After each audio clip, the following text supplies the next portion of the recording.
గర్భిణీ సమయంలో సుఖప్రసవం కోసం ఈ వ్యాయామాలు చేయటం అనేది చాలా కామన్‌గా చూస్తూ ఉంటాము. చాలా కామన్‌గా అడిగే క్వెషన్ గర్భిణీ స్త్రీలు. ఏదైనా ఎక్సర్‌సైజ్ చేయమంటారా? దీనివల్ల నాకు సుఖప్రసవం అవుతుందా అని. సో, గర్భిణీ స్త్రీలు ఎవరైతే గర్భిణీ స్త్రీలు గర్భం దాల్చకముందు ఒకవేళ బాగా యాక్టివ్ లైఫ్ స్టైల్ ఉండి, వాళ్ళు యోగా చేయటం అలవాటుండి, జిమ్‌కెళ్ళి ఎక్సర్‌సైజెస్ చేయటం అలవాటుంటే, వాళ్ళు రొటీన్‌గా చేసుకునే ఎక్సర్‌సైజెస్ ప్రెగ్నెన్సీ టైంలో కూడా కంటిన్యూ చేయవచ్చు.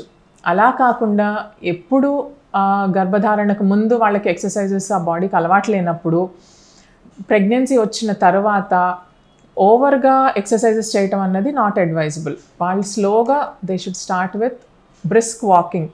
ప్రెగ్నెన్సీ టైంలో వాకింగ్ చేయటము, ఆ తర్వాత బాడీలో stretching exercises, upper body, lower body stretching exercises చేయటము.